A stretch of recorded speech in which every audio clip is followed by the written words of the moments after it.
It's great to welcome Andrew Bieszad. I hope I pronounced your last name correctly. Um, You got it right. he is a writer.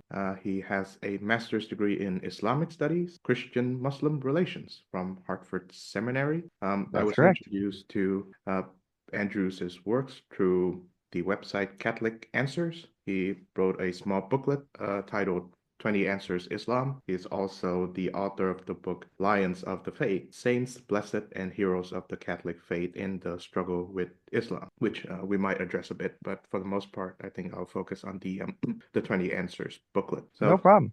Andrew, welcome to the show. How are you? Welcome to be here, Mr. Nguyen. Thanks for having me. I appreciate the invite and very glad to speak with you today. Yes, I'm very glad to speak with you too, especially since this is the first episode of the Unlicensed Philosophy Show of the new year. Well, And you're welcome to call me by my first name, which is Chung. Chong, you got it. And like I said, I'm glad to be the first here in the first part episode of the show for the year. Ask me anything you want. Okay. Yeah, I have a lot of questions about the Islamic faith because I'm very curious about it, and I'm a Catholic, a convert, but still. I'd like to begin by asking you about your journey as. Sure. Well, I've always been Catholic my whole life. I grew up originally in Connecticut. Both of my parents are Catholic, and I was raised in it. I am not Catholic because I was raised in it. I'm Catholic because I choose to be. And I think that's very important for everybody. Obviously, we want our parents to make good choices for us, to raise us in the faith, and to educate us well. But unfortunately, like most people who grew up in New England or the United States, proper catechesis for a very long time has been largely absent, if even existent at all. I continue to choose to be Catholic, but as part of the time, obviously, I went through a period of questioning and I wanted to know more about other religions. And one of the religions that I found very interesting was Islam. My initial contact with Islam came from reading Alex Haley's biography of Malcolm X. For those who aren't familiar with Malcolm X, he was an African American political thinker and writer and really revolutionary during the 1950s and 1960s. He was a man who was raised as a Baptist in Mississippi, and after a series of poor life decisions, found himself in prison.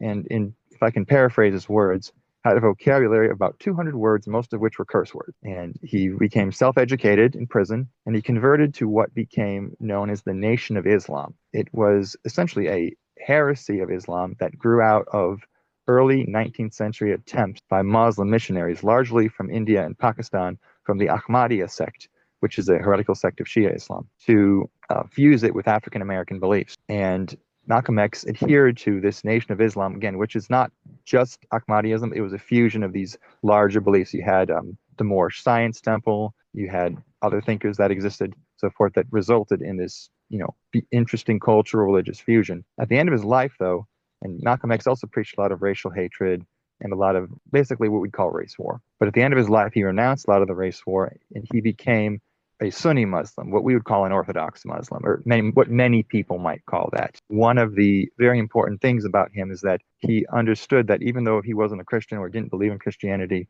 he saw some sort of humanity among other people, and that his mission as a Muslim was to, preach what was right. Now, obviously, we know Islam is not the truth, and that there are many, many holes in Islam, theological, moral, intellectual, which if you want to get into, I would love to get into. But he was eventually assassinated in 1963. And that led me into my studies of Islam. Obviously, the more I got into it, the more questions I had.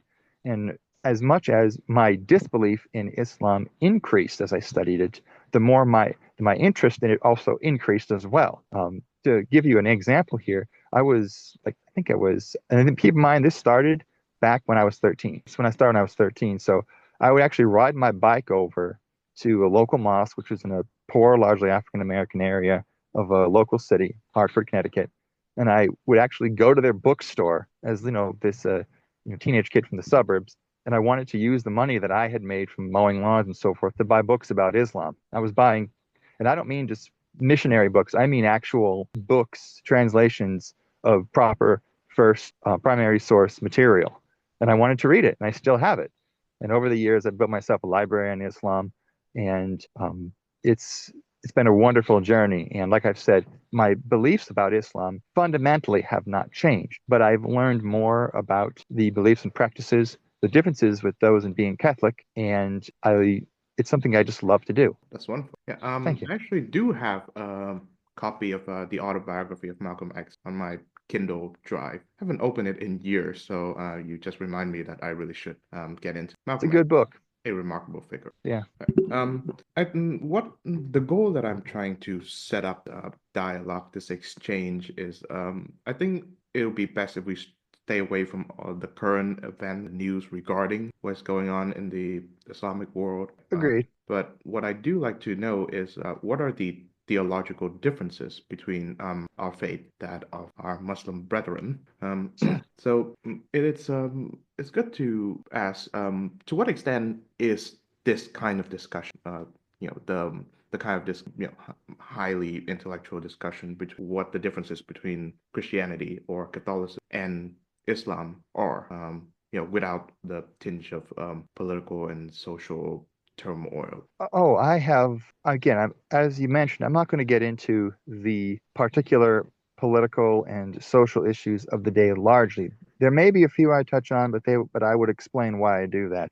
If I even if I even bring it up here. But I will say that in the United States, the discussion of Islam is terribly and largely poisoned by political rhetoric. You have people here who want to criticize Islam, and they do so out of a place, and I'm thinking here carefully so I can use my words well because I want to be very precise in what I say, out of a place of political malice for a larger agenda.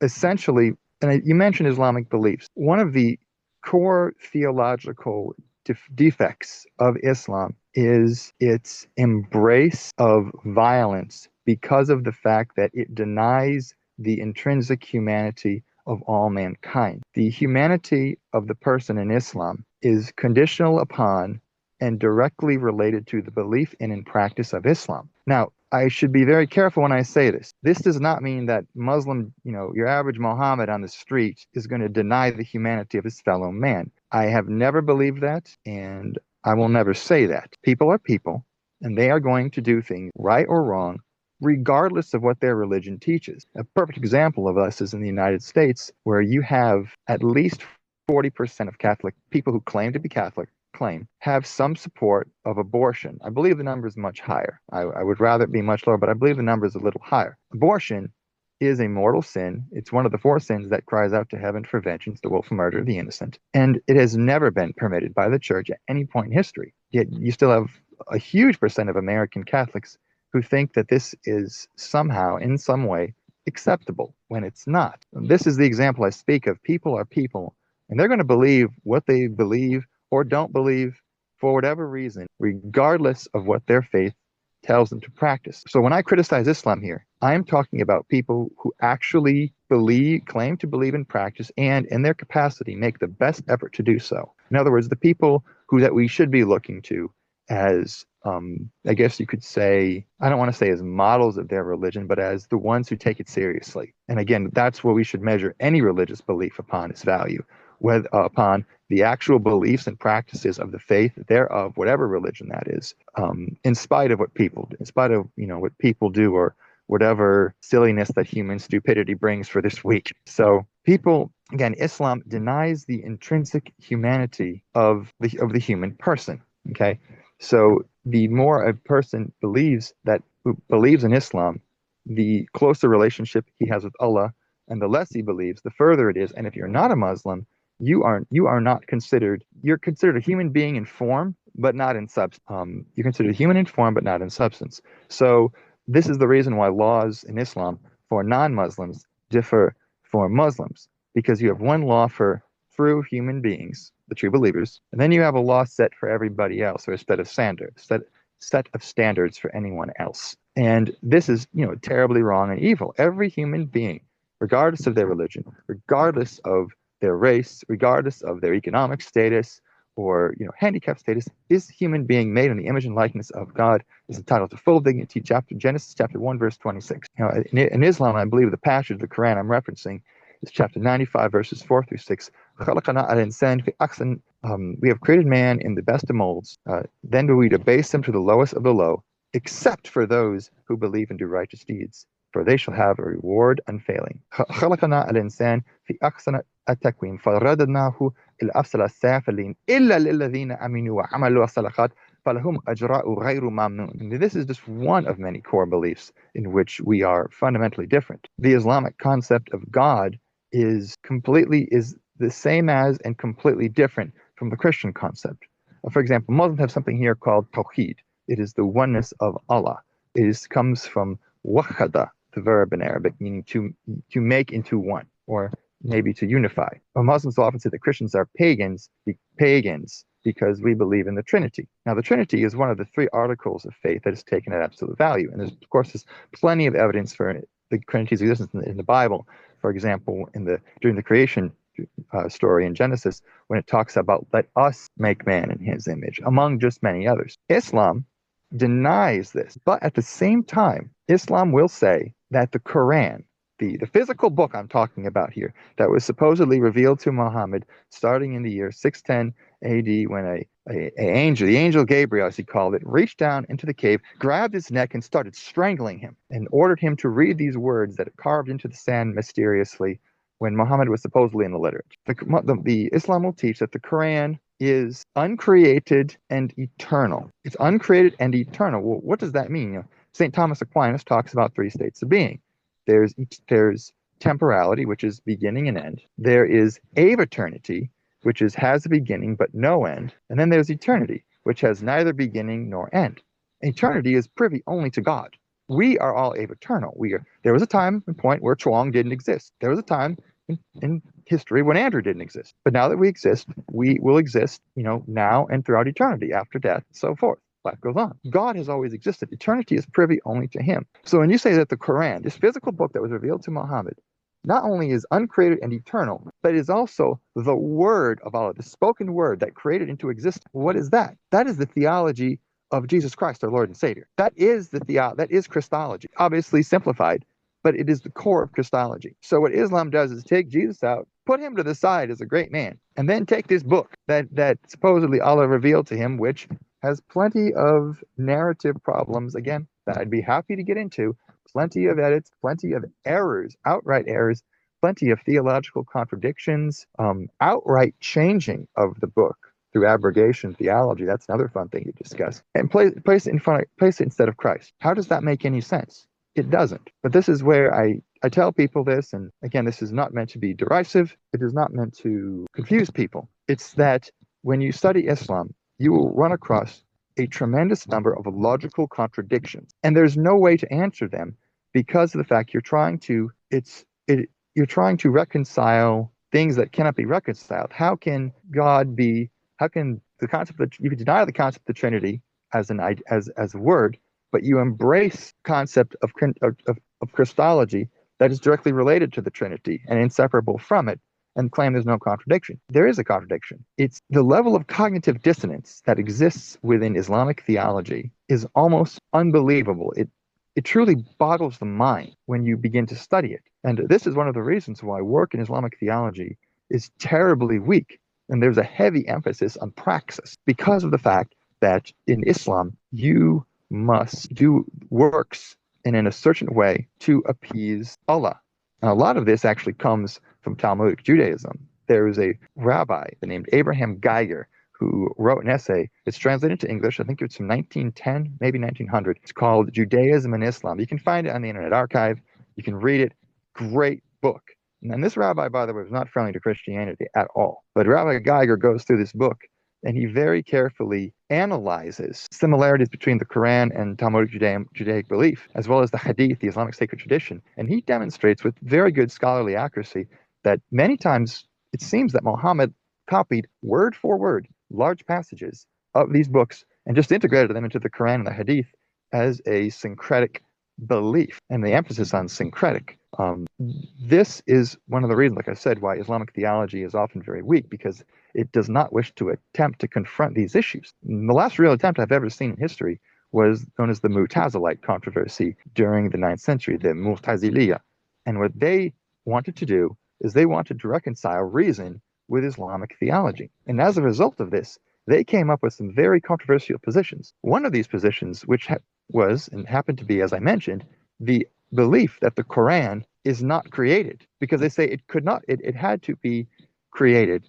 If it was uncreated, it would have really the same theology as Christology does, and that would be a heresy. And the Mutazilites, you don't really hear about them very much because they were exterminated following the reign of the Caliph al-Ma'mun in 833 AD, and Islamic Orthodoxy was further imposed and supported, and well, that case was closed and shut. And again, issues go on and on like this, and I'd be happy to go into them. I could take up your whole podcast with it, but I'll tell you, there's the Catholic writer Hilaire Belloc once said something to the effect of that Islam is the culmination of all heresies put together, of all Christological heresies and other religions. And there is something to be said for that, in that Islam largely is a syncretic system of other beliefs compiled together, and which it calls unique as its own, but exists as its own unique thing, pieced together. Very little, if anything at all, that is original,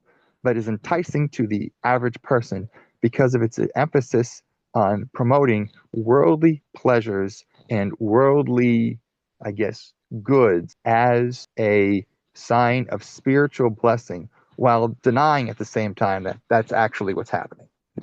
I'd like to touch on how Islam, or the Orthodox theology and practice of the faith, views violence. And this is, and in the previous question, I asked you about like how Christian Muslim dialogue often breaks down because of the political tinge of it. And one of the ways I see it breaking down a lot is that a Christian would say, well, in your holy book, the Quran, you condone violence in this verse, this verse, this verse, and then the Muslim would play the crusade card. So didn't your Pope or your church condone violence during the crusade? So that's just one example. I'll be happy to hear how you would answer that objection, but I would also like to hear how violence is treated in Islamic theology and practice. Oh, I love addressing this. You make me smile when you ask that question. You see, I love when they pull the crusade card. It's so funny to me because, okay, you're trying to argue that something that happened 800 years ago plus, at the very least, is somehow relevant today.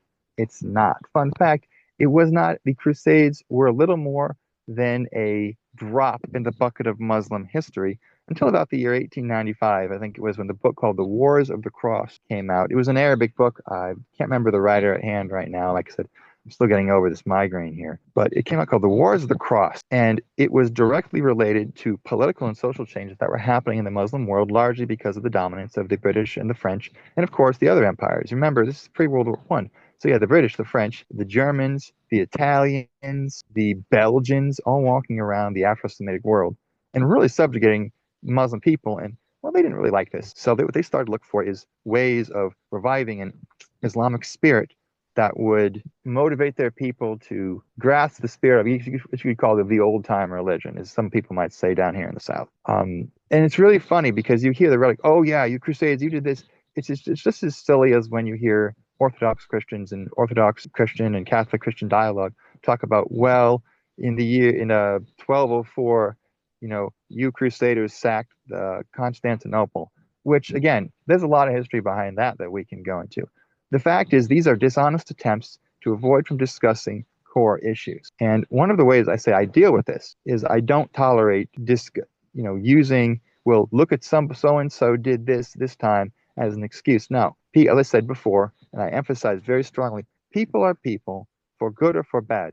You have the best of the best and the worst of the worst, no matter wherever you're going to go. There's a Palestinian saying, every village has its dumps. So you're going to have people that are great, and then you're going to have the village idiot. Well, same with Christianity, same with Islam, same with Buddhism, whatever. The village idiot is not representative of core beliefs because, well, he's the village idiot. The fact is, it's the people who sincerely care and sincerely practice and sincerely believe and follow what said religion says to its logical end as its belief. And this is part of the reason why you hear about radical Islam versus, non-radical Islam.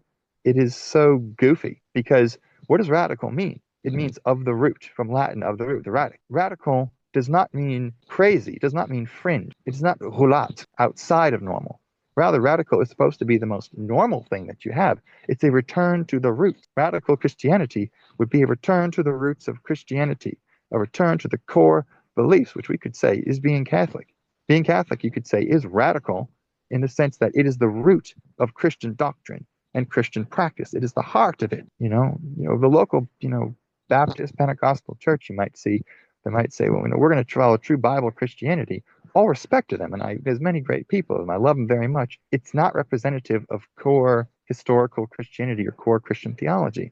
And if you are Baptist or Pentecostal listening to this, I genuinely encourage you to go, read about Christian history, read about theology, and see what you might come up with. Read primary sources. The same with Islam. The Muslim guy in the street who says, well, I don't believe per se everything in the Quran says, and I also accept all other kinds of beliefs. Well, you might be a person that's really cool to get along with, and you sound like a guy I'd want to have a beer with, and somebody who's really open-minded, but you don't represent Orthodox Islam. Your beliefs don't at all. All respect to you. You really should read your primary source document and really understand what they say and ask yourself, do I really believe in this or not? And again, this is why I said earlier, I am Catholic not just because I was born it, but I'm Catholic because I truly believe it. And I hold to that. And that is why I accept it, as opposed to something else. When it comes to one of the things you're going to find when you deal with Muslims is, especially in debates and dialogues, is they like to use dishonest rhetorical techniques. I'm not saying all. I'm just saying you encounter this frequently to avoid answering core theological questions. So I always make sure that when I'm discussing that, I'm very clear that on what I believe versus what they are saying, and I ask clear, pointed questions. And this is where the Catholic faith shines so well, because the Catholic faith embraces faith and reason, as she always has ever since her earliest days. That is part of being Catholic, is that faith and reason contradict not. They are one in the same.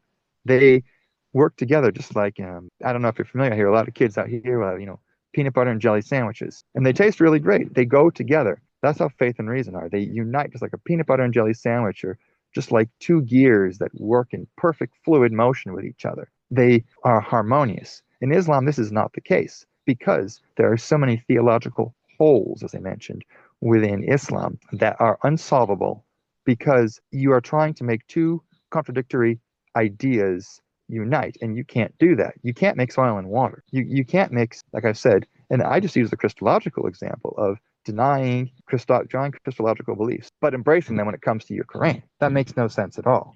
So the way to solve it is just to ignore it and pretend it doesn't exist. It's essentially putting your fingers in your ears and hoping that you'll block out the sound of people asking criticism. Now, as far as violence goes, violence in the Quran is a terrible, terrible problem, and in Islamic theology. And I'm going to say something very careful here, and I want this to be very carefully noted, is that within Islam, violence is not required. It is not. But it is condoned. You see, there's 5 levels of application of one's faith. There's wajib, which is obligatory, and then the very other end, there's haram, which is forbidden. You'll often hear Muslims say, that's haram. That is haram. It's forbidden. Well, okay, these are the not the extreme ends, but these are the boundaries of belief. Then in the middle, you have these other 3 beliefs. You have hasan, which is good. You have, on the other end, you have maqbul, which is acceptable. And then you have the other one. Then you have the other one. I'm forgetting its name right now in my head, but it means detestable. So within this 3, it's a range of moral gray. Hasan is good, which means acceptable, things you should do.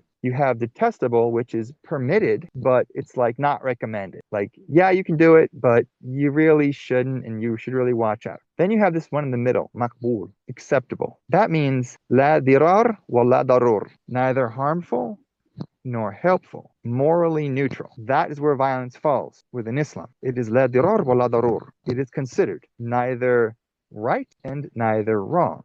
It is a moral neutral, and it is up to you to decide what you do with that or don't do with that. So, for example, Chuang, if you were a Muslim and became a Christian, or Catholic, or Christian, whatever, that Islam does not distinguish at all. And I am a Muslim, and you're my family. I might never see it fit to do any violence to you. I might embrace you every day for 20 years. Then, in the 21st year, well, I woke up one morning, I didn't eat my Wheaties, forgot my coffee, didn't put the butter on my toast, and well, you're a heretic, you really are. And it is true that Islam says that apostates are allowed to be killed, so I decided to knife you in the back. That is not a sin. That is the core difference, is that it can flip almost instantly. This is why you see people who can live in peace with Muslim communities for decades, centuries even. And then one day, boom, behavior. But it's that the theology permits this. This is a very, very important point. This is why there's always a seeming lack of peace in Muslim. I mean, Muslims, the seed of violence is ever planted and waiting to sprout at the moment a person chooses for it to sprout, because it is neither harmful nor helpful. It is morally neutral. Hopefully Wheaties, peanut butter and jelly and coffee are not haram in the Muslim dietary code, but that Well, as is long as there isn't pork in it. yes, that's completely understandable. But yeah, with that chilling implication aside, now one of the things that really convinced me that I'm as a Catholic, Islamic beliefs are incompatible is because of their beliefs in Jesus. I think Yes, I can remember like a couple of times when I talked to Muslims yes. who are the Dawa people who are trying to convert people, like the street missionaries and such, Oh, yeah. and they say that, oh yeah, we believe in Jesus as well. Jesus is a prophet, but I think that can be convincing to people who are, I guess, lukewarm Christian, but Yes. people who are, who know the fundamental tenets of Christian beliefs. And as you've alluded earlier, being properly catechized, you might reject it outright because, well, they reject the divinity of Jesus. Correct. And a lot of Christian Muslim discussions often put Jesus and Muhammad in the same plane as if they are like equivalent figures of centrality. So I guess I'd like to hear from you. So how does Islam view Jesus? Oh, I love to talk about this again. Muhammad, I love the Muslim and view of Jesus because it's so fun. You see, in Islam, they recognize that Jesus was sinless. He committed no sin. They admit this. Muhammad sinned. Muhammad sinned many times and in horrible ways. He was a murderer,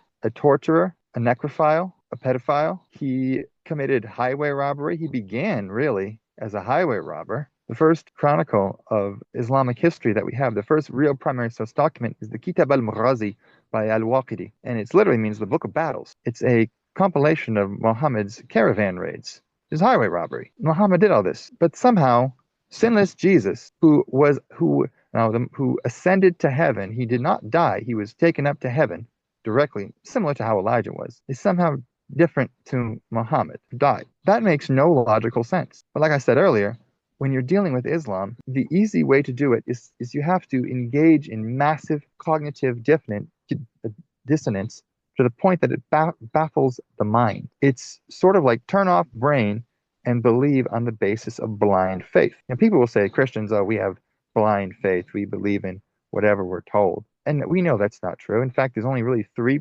points of the Catholic faith which are taken as a matter of absolute blind faith. They are the Trinity, the Incarnation, and the Immaculate Conception. That's really it. Everything else has a lot of theological thought, systematization, really very, very developed, not just on faith alone. In Islam, the number of things taken on faith alone is almost innumerable because so much of it is literally Allah said so and don't question it. Otherwise, Allah is going to reject you. And why does Allah do it? Because Allah wills it. Allah wants it. It's almost like Allah got up, said one morning and, he made his coffee and he got his toast and said, you know what, I'm gonna do this today. Why? Don't question it, because what I'm doing. That's incompatible. A God who loves his people, a God who truly loves his people and truly loves his creation, because who is the true creator of the universe, why would he not afford some attempt to try to explain who he is or connect himself to his creation in some way that you can understand it? Because God who loves, how can you love someone back if you don't know who they are? They're just this invisible, faceless blob that resides over everyone. And that's another reason. That's why God revealed himself through time and through nature, and through his creation, and eventually sent his own son in Jesus Christ for the salvation and forgiveness of our sins. Allah does not do this. Allah is wholly removed, and Allah acts purely on the basis of will. Inna Allah yaf'alu ma yasha. Allah does as he wills. Well, if God is love, 1 John chapter 4, verse 8, for Christians, but Allah is entirely defined by his will to do what he wants, as he wants, because of the fact that he wants it without any explanation and change it. What does that mean? He's entirely based upon self-will. And logically, Allah is Satan. And that's a terrible thing to say. But from a purely logical point of view, one could easily conclude that. It's a terrible thing to think about, and it's something you don't just go saying, well, you worship Satan. I would never say that because these people are very good-willed people. A lot of these Muslims, they have good hearts. They want to do what is morally right. But the fact is, when you look at the core beliefs and you really break them down and really think about them using, again, the concept of faith and reason, you come to some pretty horrifying conclusions. It's pretty shocking to a lot of people. And this is what causes a crisis of faith among a lot of Muslim people because they start to realize that maybe things aren't as they seem to be. Maybe things aren't as they seem to be. It's really something else. I've seen it myself happen, and some of them just hunker down and hide themselves in their own faith and refuse to answer questions, which I understand. It's painful to face logical contradictions, no matter what faith you are. It's pain to really dig into these things, but that's one of the things that I find so relieving about being Catholic is that there is no, well, just believe it because you say so. We have an answer. You might not be able to get it from your priest. You might have to read. You might have to read for a while and really use your brain. But God gave you a brain. Don't you think He kind of expects that you're going to use it no matter who you are? And that's one of the beautiful things about being Catholic. You mentioned the Dawa and the street missionaries. Yes, they do target lukewarm Christians and people who like the sense of Christianity. They like the ideals of Christianity, but really aren't serious about or aren't interested in the practices thereof. And this is where Islam has a lot of successes, is that it has has similar ideals to Christianity, but it places those ideals in the temporal world. So your spiritual blessing is largely manifested through temporal things, temporal goods, temporal gain. Now, Islam will say, very correctly so, that people that you don't want to sell the goods of this world, the goods of the next world, for things in this world. And that's very true. But when you look at it as a practice, at what is given, converts to Islam are treated with a particular reverence. They're encouraged. They're given a lot of times positions of money, sometimes even power. And people like that. People like a strong sense of community. They're known for having great communities. And while those are nice things, that's not what religious belief is about. Religious belief is about finding the truth. And the truth isn't what you feel. All respect to you for our feelings. Their feelings are good and important, but God did not create you for the feels. He created you to know and to search for and to find the truth. He created you to know Him, love Him, serve Him, and to be content with Him in this life and forever happy in the next, to quote the Baltimore Catechism. And in order to do that, sometimes you have to do things that are painful. I mean, Jesus Himself walked the Via Dolorosa, the way of sorrows on the cross. Isn't God gonna, if God Himself did it as an example, isn't He gonna expect you to have some pain? That's just a fact. This is where people get enticed by Islam sometimes, is they think they can get the ideals of Christianity without the practice thereof that it requires, because Christianity, when done correctly, and I'm quoting here also, I'm paraphrasing here from a Spanish priest from the 16th century who worked for 50 years, really his whole ecclesiastical career, worked with Muslim converts in Spain. He said something like, Christianity is a vigorous thing. It is not for people who wish to have an easy life, but that is why you Muslims target such people with blessings of things in this world. In this world. Yes. Obviously, I'm speaking to you from Hungary, Budapest. Yes. Some in the 16th century, so some 500 years ago. Hungary was successfully defending itself against its Islamization in the form of the Ottoman Empire. Correct.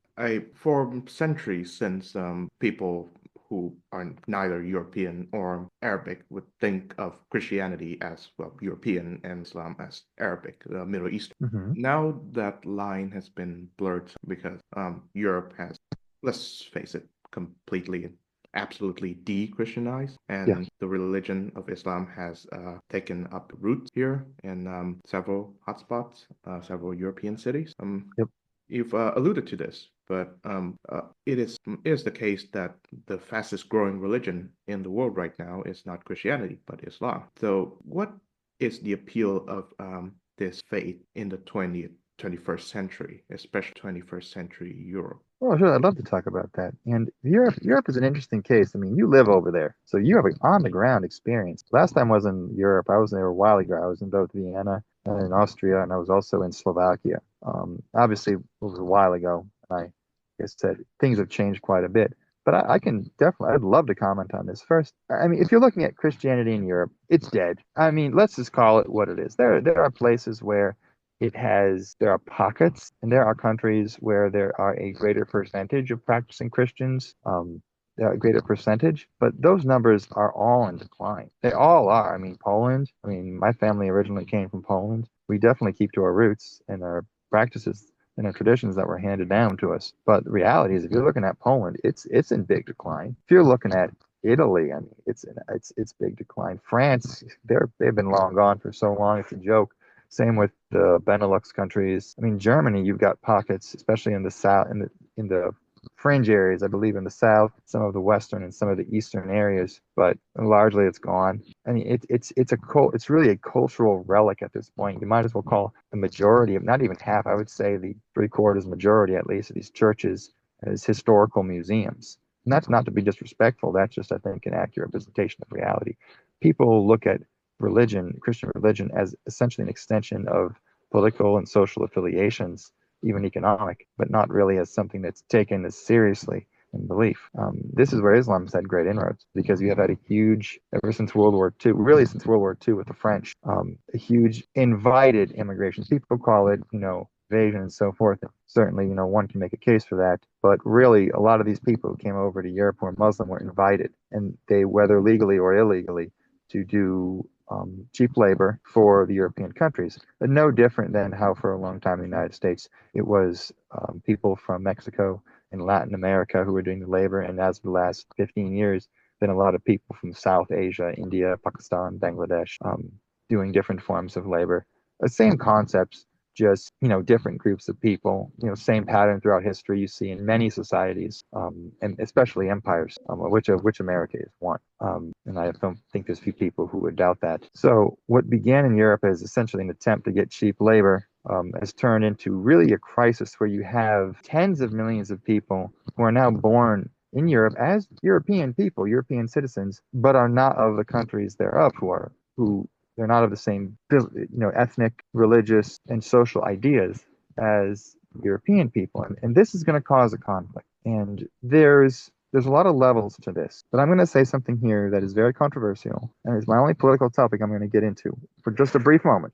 I promise I won't do any most politics. This is one that I think is important to bring up because it relates to history. World War II. We saw what happened in World War II with the Slavs and the Jews and other minorities during the Third Reich in Germany. I'm going to say that there is a great possibility, and not an inevitability, but if political conditions worsen within Europe, you have a rise in certain forms of identity politics, a rise in the continued denial of the humanity of all mankind. You may find that the Jews and the Slavs of yesteryear are just replaced with people who are of Arab or Turkish Muslim and potentially even African descent, regardless of whether they are Muslim or Christian. There's a possibility this may happen again. History has a nasty way. History doesn't repeat, but it has a nasty way of rhyming. And as one who's followed these movements very carefully and watched them, the possibility for this to happen is very real. I've had some encounters with persons involved in various political circles, and it is a reason why I became early on very careful of who I work with and deal with, because you have people in there, as I mentioned earlier, who will use Islam and the concept of fighting Islam for very, very nefarious purposes. And these people are not, per se going out into the street and, hailing victory or, burning things, but they are men in suits who move in very powerful circles, who speak eloquently, and who really do not believe in the humanity of all mankind, nor do they care for the long-term spiritual good of, these Muslim people. Because let's face it, they're human beings, and they're going to be accountable to God too someday. And while there is a need to sometimes there has been a need to use military force to repel incursions from Muslim invading armies like the Ottoman Empire and so forth. Battle of Vienna, 1683, Siege of Vienna, 1527, John Hunyadi for Hungary, which I'm sure you're very familiar with, having a living in Hungary and studying his many wonderful and meritorious deeds. We also have to remember that first emphasis should be on the humanity and on the conversion of these people in as much as possible, and about trying to live as Catholic and do what is right, and not become as bad or worse than those that we oppose through our behavior. And I just think that's a very important thing to mention because it is real. It is very real. As far as the European situation with Christianity and conversion, really, like I said, it's dead. And there's a reason why Islam would grow because it fills a spiritual vacuum. Islam tends to go where Christianity formerly was. Because again, like I said, it's a combination of all heresies and it embraces all heresies and offers the feel of Christianity. You might call it the feel in the mouth, but with a totally different content. Like I've said, Islam, it uses the same terms and same ideas, but the fundamental practice and the fundamental philosophy and theology behind it is totally different once you actually read it and study it and look at it. It has maybe a Christian coded veneer, you might call it, to attract people. And I could see why it would spread in Europe. Now, Muslims always love to talk about, oh, Islam is the fastest growing religion in the world. And there is some truth to that, but it is not fully true. Really, you've had a lot of Christianity that is spread in Africa, especially Africa, among sub-Saharan Africa, more in Asia too. Um, I mean, if you look at your average Catholic today, he is really Afro-Asian. He's not white at all, European looking at all. He's Afro-Asian. And again, I say that was just a matter of fact because there's so many there. And these people actually believe. These people actually believe and care. And that's wonderful. I mean, that's what you're supposed to have in the first place, regardless of who you are or where you're from. You're supposed to believe and care. So really, the people who have been keeping up Christianity in Europe have been a lot of these African migrants, legal and illegal, from sub-Saharan African countries.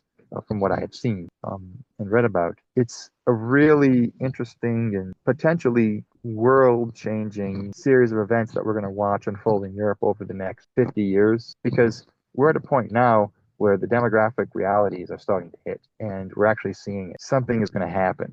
I'm hoping for the best, but the realist in me tells me, "Si vis pace para bellum." If you want peace, prepare for a conflict. So to your point, the term Reconquista has been floating around a lot in Oh yeah. so-called Christian circles. There are some like self-proclaimed Christian firebrands that I see on the internet use that word. Obviously, it refers to the historical phenomenon wherein Spain managed to Christianize itself after being an Islamic country for however many centuries. Correct. I guess ideally, I would like to see that happen. Europe becomes a vital Christian center again, and I'm Yes. hoping my practice of Catholicism contribute a small part in that happening. Mhm. But when these firebrands use the word Reconquista, they mean something much more ominous. They mean Yes. to basically dehumanize anyone who's not Western. And Yes. you start with one group, but then you grow out to another group. Oh yes. But they often invoke that term, like Western civilization, defended against things.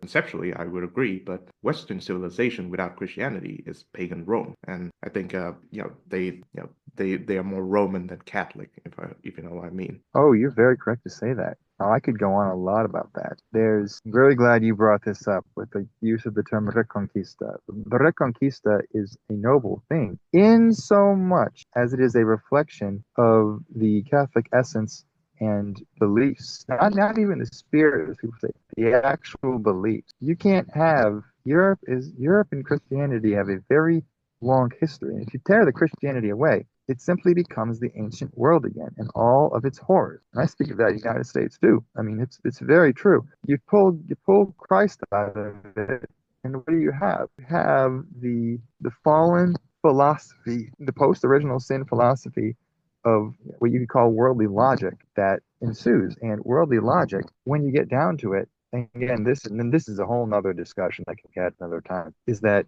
the corruption of natural logic as a result of original sin is that certain beliefs become acceptable that really are completely immoral. Things like cleaning out particular areas, as they say, of certain undesirable groups or ethnicities. And it always starts with small ones that people can point to and say, hey, that group, over there causes a problem. And of course, it never stays with just that group. It's an easy excuse to blame somebody else for something else or something else. I will say a common way that I've seen this done is with a lot of the anti-immigration protests. Now, make no mistake, there is a lot of issues with immigration law, how it is applied, and a lot of that is intentional. But the fact is that when you look very deeply at a lot of this so-called people who are subscribing to patriotic agendas, or, we want to stop illegal immigration. They don't really want to stop it. It's really about blaming another group. And then that extends to another group and another. I have seen this personally in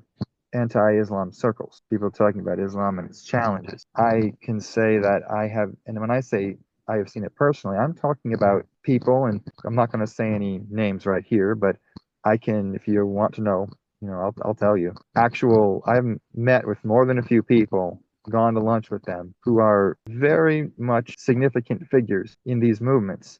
And fundamentally, they don't really care about Islam. Islam is a tool for power. That's how they view it, because they use, and as I mentioned, Islam is theologically and morally dysfunctional in many ways. Not the majority of the people, but the theology itself is. And they use these inherent moral and theological failings built into the religion as a result of its, inherent cognitive dissonance.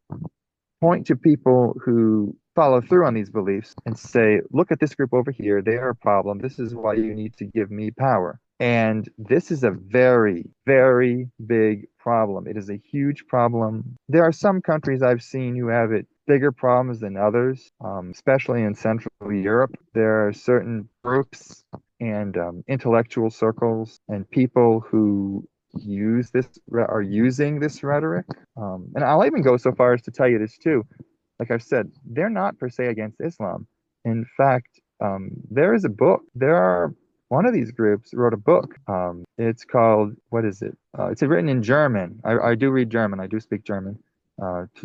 Taught myself, so I can read more books and scholarly articles. And there is actually a German book about this called "The Enemy Image of Islam as a Dead End," and it is written by one of these a person who self-subscribes to one of these patriotic groups, and he makes an argument that political groups, not left-wing political groups, I say here, not left-wing at all, should ally with Muslims because there are so many of them and they're going to be necessary to our cause.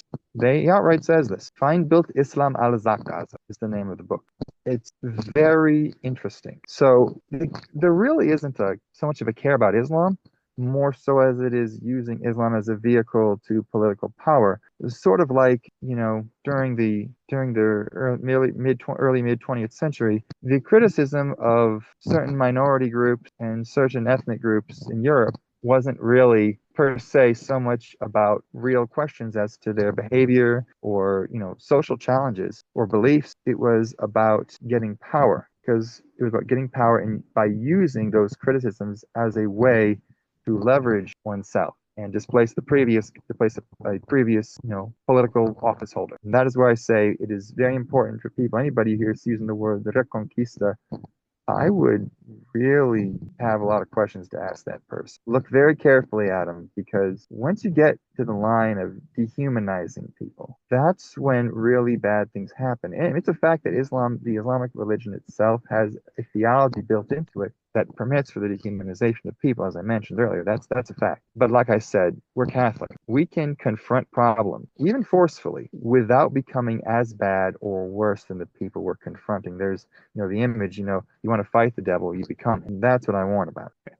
So finally, I think we can and should agree that as Christians, our critique of the Islamic faith is ultimately to show people the true faith, which is Christianity, Catholicism. I think any other agenda behind someone criticizing Islam should look into with suspicion. And Correct. I think that brings us neatly to your one of your other books, Lines of the Faith. So who are the figures that you profile should we look into as, say, examples of people who criticize Islam with the express purpose of bringing people into Christ? Well, there's many of them. I mean, one of the favorite figures I like to bring up to people is Blessed Marco d'Aviano.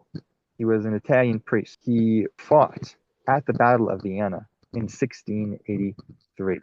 This man was a really interesting priest. He physically fought the Ottoman invaders, which was necessary. Like I said, sometimes, we live in a post-original sin world, and sometimes conflicts need to be resolved forcefully. You're not going to go to the Ottomans and offer them, I don't know, tea and, I'll usually just say tea and croissants to have peace with them, they'll laugh at you, as anybody would. Sometimes, to quote Chairman Mao, the famous infamous Chairman Mao, the revolutionary, power grows in the barrel of a gun. Well, as much as Mao has done many things that were terrible, the fact is there's some truth in that statement. A strong man overthrows another strong man, or a strong man occupies an area until another strong man overthrows him. Jesus says in the Bible, paraphrasing, of course. That conflict, if the great Polish armies and their allies had not won, Europe would be Muslim today. There's not even a question about that. So it was necessary. At the same time, Blessed Marco d'Aviano, not only did he fight, but he also made sure afterwards to see that Ottoman prisoners were not mistreated. He ordered they be given food, shelter, and water, and sent back to Turkey. Well, the Ottoman Empire, but sent back to what is today Turkey without trouble. So you can physically stand up for yourself when necessary. But you can also treat people with humanity and love and respect and mercy. Mercy and justice are not contradictory. Remember, they're one and the same. They're part of our Catholic faith. Almost, one fits right to the other. Like you said, call it peanut butter and jelly, call it yin and yang, call it whatever you want. They run smoothly, interchangeably, seamlessly. As far as scholarly figures, there's so many of them. Like I said, you have, I think it's Blessed Peter the Venerable of Montoise, Spain, in France, was one of the great translators of Islamic works. He was very fundamental to develop Islamic theology in the West. This was, I believe, around the year 1200. And he personally had conflict with Saint Bernard of Clairvaux. Saint Bernard of Clairvaux hated him, but they're both saints. Again, proving that in the Catholic faith, you can have disagreements of opinion, but still be theologically correct. Both people can be. You can still be morally correct and theologically, even if you don't fully agree on how you approach the matter. There's such a diversity, a rich diversity, and I speak not in the terms of terms that we think of, but intellectual diversity in the Catholic faith that does not need to include, being a heretic. A lot of times I go a lot to a Latin mass, and I'm in what we call the trad movement, but I don't, point to people who go to Novus Ordo regularly and say, oh, you're not as good of a Catholic as I am. You're on the edge of heresy. You shouldn't go there. No, you can have a diversity of thought and of practice. It's totally cool. I mean, in Catholic faith alone, we have 23, 26 different rites within the church. You got the Byzantine rite, you have the New Anglican rite, which is that you have the Maronite rite, the Coptic rite, all these Melkite rite, all these different ways of expressing our faith and our love for Jesus. We can have our diversity, but we are united in our faith and in our morals and in our theology and our beliefs. That's such the beauty of it. We are one, but we all get to be who we are, and that's awesome. That's awesome. That's something that no other religion really offers in the same fullest sense. Because that's why we're Catholic. We're universal. We offer the fullness of faith, and that's why I've said we have many different sides to be taken in addressing the conflicts and challenges that Islam brings. Not everyone will have the same approach, and that's okay. We don't need everyone. We don't want everyone to have the same approach. Everyone's will be different, but all of them can be done with mercy and justice harmoniously together. That's what it is. That beautiful harmony can be done. I think that's a wonderful note to end on. Thank you very much, Andrew Bieszad, for joining. Thank you so much, Mr. God bless. God bless you too.